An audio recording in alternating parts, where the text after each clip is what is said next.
Icons, icons, icons, yes, we the icons. Icons, icons, icons, yes, we the icons. Ladies and gentlemen, welcome to Icons of the UAE Season 2. My name is Pavithra Menon, a global leader in professional verification with over 30 years of experience across multiple industries. Mr. Sunil Kumar, the CEO of DataFlow Group. Welcome, Mr. Sunil Kumar. How are you feeling? Thank you very much, Pavitra. It is a great opportunity to talk to you and to be on this platform to talk about the verification and mobility industry, which is basically developing and growing every day. And your life as well. We'll come to that. But before that, your leadership with DataFlow has started since 2015, right? Since then, you've been a part of the DataFlow Group. How would you describe the evolution of your leadership? How much did you have to change when it comes to the verification industries? So I joined DataFlow in 2015 as Chief Operating Officer. It was an absolutely new industry for me. I am a finance professional, worked in different companies and the bank for 25 years in finance, and try to take a turn from there. And so from a leadership perspective, first thing which I had to change was to learn from zero. This was an absolutely new industry for me. I had no idea how big this industry is. And in fact, I and my family, my friends were really surprised that how come I am taking this turn into a very different direction from the finance. So, but over the period, I have learned a lot about the industry. One thing which also inspired me in this role is that we as an organization or a group of people in the organization are facilitating the global mobility and helping people to build their career, helping people to build their life. And that is how the leadership has also evolved. Being a finance person, always talking about the commercials, always talking about that how to make money. Of course, we are a commercial organization and we all are here to make money. Absolutely. But in that process, how you are able to help or give it back to the world, give it back to the society. So that aspect got developed with DataFlow only. Interesting. And you have a career spanning over 30 years now. You moved from Delhi to Dubai, or was there another stopover in between? In 30 years, I have moved almost every 5 years. I have moved one country to another. Either the country or the state or the city. I grew up in Agra, the city of Taj Mahal. Oh, wow. Did my schooling and basic studies there. Moved to Delhi for my professional studies. Then started my career with General Electric company, and spent around 15 years in Delhi, moved to Budapest in Europe, moved to Southeast Asia and Philippines, and then back to India and Dubai. So I think it has been a very interesting journey for me from work experience perspective. But more than work experience, I always look at that I am always curious about the different cultures and how people live.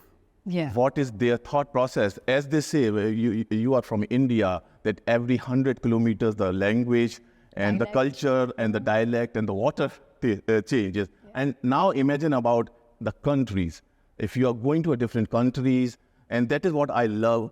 One of the aspects of this job is that I have to travel a lot, and I am never tired of being traveling. That's amazing. So this whole cultural exploration always is very inquisitive, right, to you? Exactly. And I think when I moved from Philippines to India, one of my friends asked that what is the most beneficial or what you gain the most? And I said two things. For me, of course, this cultural exposure, and I could make my kids the real global citizen. Oh, wow. Because when they were growing up, they never stayed in any city or any country more than 5 years. But aren't they lucky? Don't you think this generation is very lucky that way? Yes, I think they are smarter than me. They have a better exposure, global exposure than me. And it is important because they are the future. All the young generation is the future. They should get that what is happening around the world. And sky is not the limit anymore. Actually, I'm sure last week, one of the billionaire was in the space, walking in the space. So sky is no more the limit. Well, I wanted to ask you that because you have revolutionized this industry so much. Is space travel next for you in terms of? I think I will touch upon a little bit of personal aspect on that. That my son is doing engineering and aerospace engineering. So I think that is on him to revolutionize the space. But for me, it is more about that. I think I am at a juncture where that how we can make a positive impact on the industry, on the world, and how we can help people while we are doing a business. Absolutely. Tell me a little about your early life. When you grew up in Agra, was it like you were in a close-knit family, a joint family, or did you also have like a nuclear family, like a regular family? You know, you grew up there. Were your parents pushing you to do what you wanted to do at that time? How did finance come by? How were you in school? So yeah, I was lucky to have a family which was very supportive. Although we always think that coming from a small town or the tier 2 town, there is a lot of restrictions. But at least for me, I would say my parents were very, very supportive. I wanted to be a sports person. Corporate life or the studies was not my priorities. Your forte, yeah. Yeah, forte. Wanted to be a sports person, but what, like cricketer? I have played badminton at a quite advanced level, and I was also a cricket. But yes, badminton was my first game to play. But as they say, that there is always few things which change your life. And I always narrate this story. When I was narrating this story to my kids, so I got an offer for a job in railways in the sports category.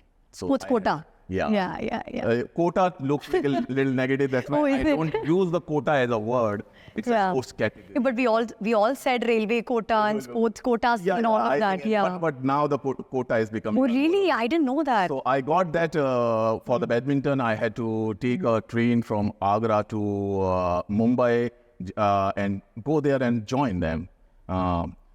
And I asked my father that this is the offer and getting a free offer from a railways, and I will continue to play.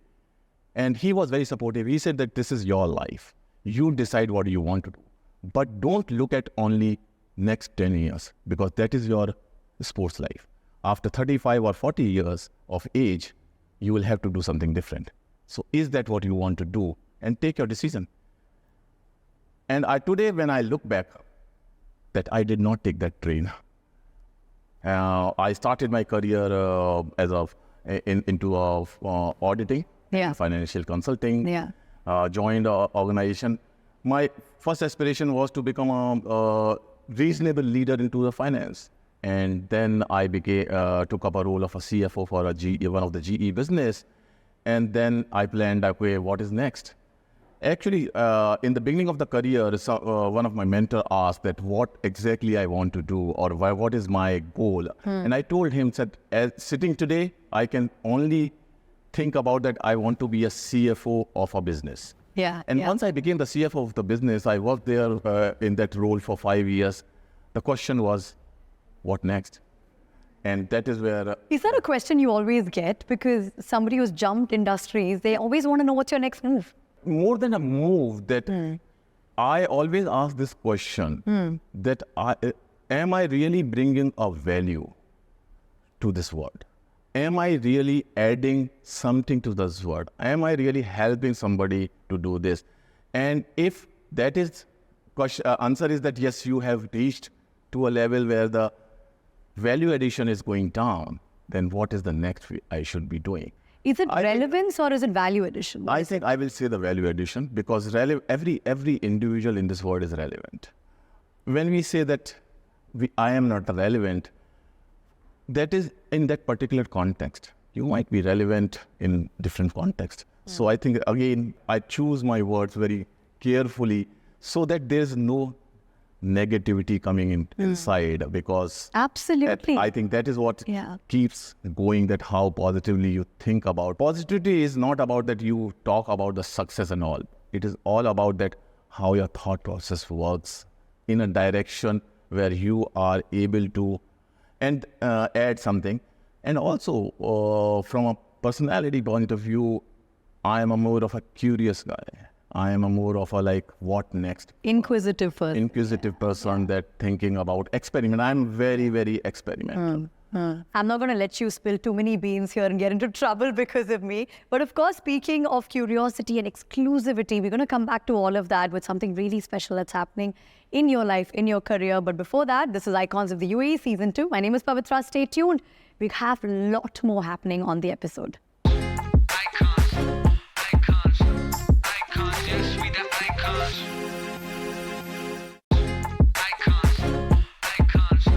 Icons, yes, we the icons. Welcome back to Icons of the UAE Season 2. Such an interesting conversation with Mr. Sunil Kumar, who's on the couch today. How are you feeling? It's great. Always great talking to you. And I think we are having a great discussion. I'm getting to know a lot of things from your perspective and able to share my thoughts Absolutely. with the entire world. Coming back to your industry, how much have we really explored out there? Is it like a 20%, 30%? What's the future looking like? Have you thought about all of that?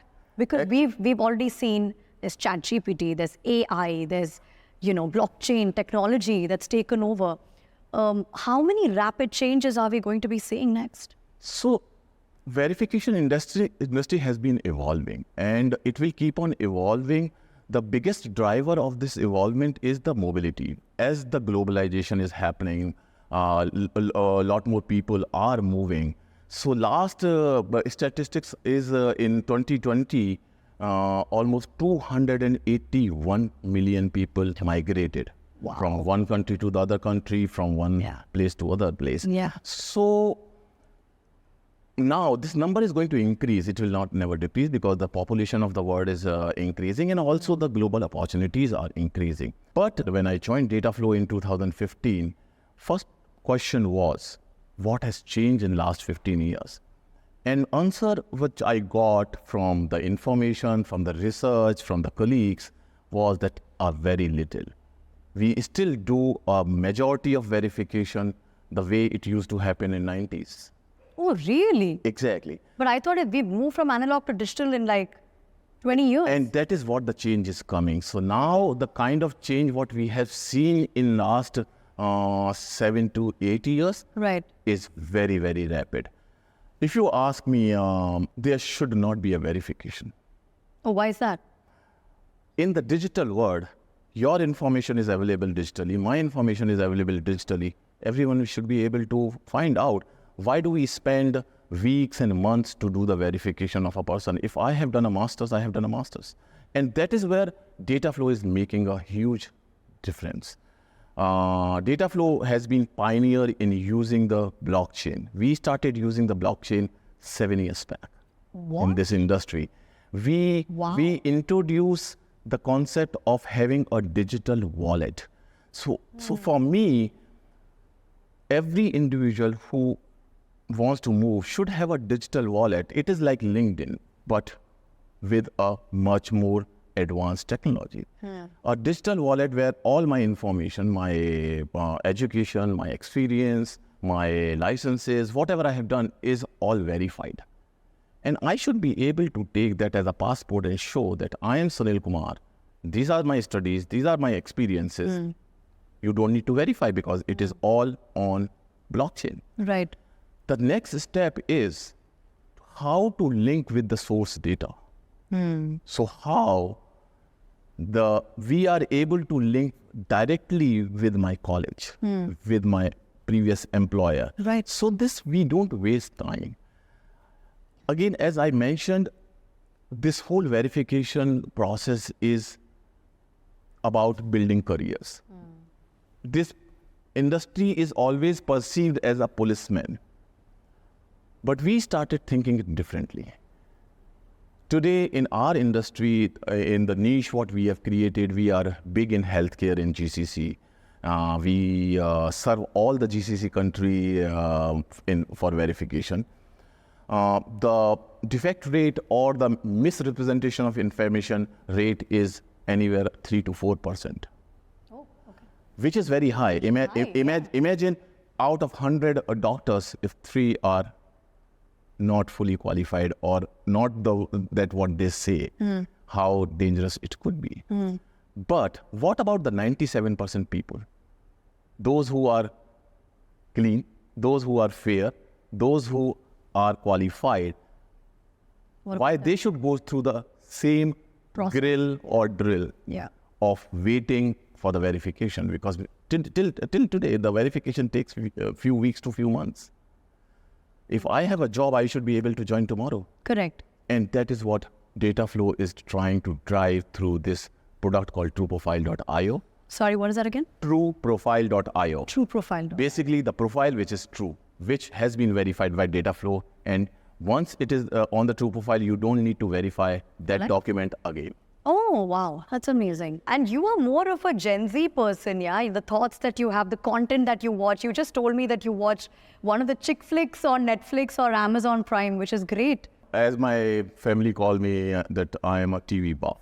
Oh, okay. And I think there is always a question around that, how do I balance my work and life? Yeah. We'll talk about that later, but I'm always able to take time to catch up on TV, to movies. I watch all Bollywood movies. But excuse me, how do you get this time?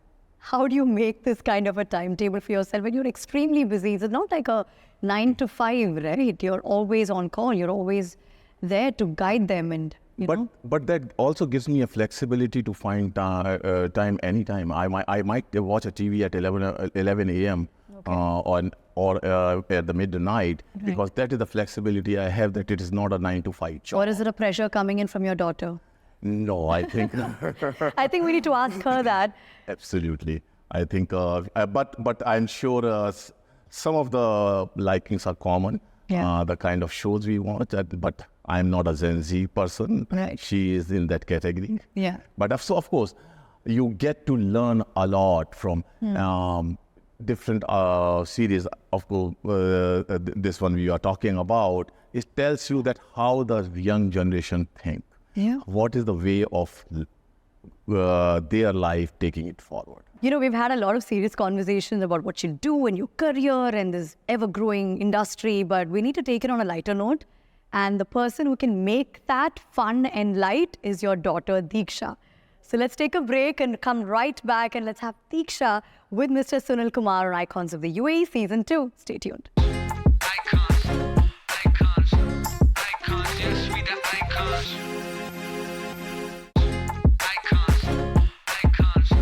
Icons, yes, we the icons. Welcome back. You're watching Icons of the UAE Season 2. My name is Pavithra, and this name, Diksha, I think it's synonymous to Globetrotter, Wanderlust, definitely a cheerleader, and she's going to be my bae. Call me bae. All right. So, Diksha, welcome. Thank you so much. It's great to be here, and especially kind of let everyone know what Dad's really like behind the camera and outside of work. I can see you, like the proud smile that you put on the entire time while he was talking and, you know, reminiscing about how it is at home and how he is not a dad at work and he's got his boots on. Tell me the most dad thing that your dad does. I think it would definitely be that whenever I introduce my friends to him, he will find, he's really engaging and he's kind of always has a pulse on the latest generation. He's able to make good conversations and really get everyone engaged. He also has an incredible sense of humor, which I personally love. And that just gets kind of everyone involved in the conversation and makes for lively time. But sometimes it can go too far where suddenly he becomes a lot closer to my friends than I am. And there have definitely... How dare you, Dad? And there's definitely been incidents when I was younger where my friends and I would be hanging out, and at around 6 p.m., they'd be like, oh, we have to leave. We've all got plans. And I'm like, where are you going without me? They're like, oh, we made plans with your dad to go play badminton. So You're a stealer. that's the most hilarious thing that dad does. But that's the coolest dad cap on him, Definitely. right? You know why? He is Zen and still Gen Z. Z. I got you there. I'm Got still your a baby boomer. So I got the message. Yeah. but But imagine if your dad wasn't the CEO of the DataFlow Group. What would you imagine him being doing? Regular job. I think he would be it wouldn't be a regular job. That's one thing to say. He's not a regular dad. He's not a regular person. I think he's constantly trying to step out of his comfort zone and push boundaries, take on new challenges. And a regular job is not a new challenge.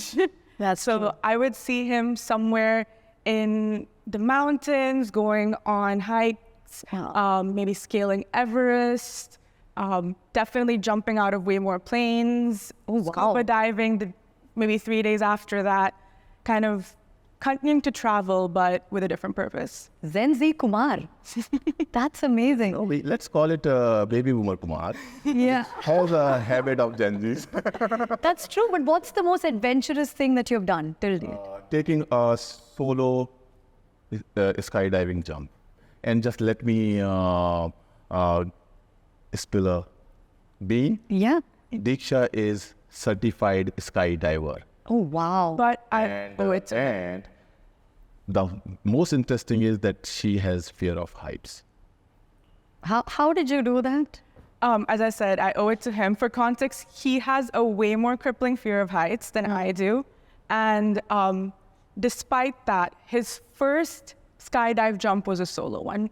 Normally, given how kind of intimidating a jump is, normally people will do a tandem first. Tandem, yeah. I did a tandem first as well. Yeah.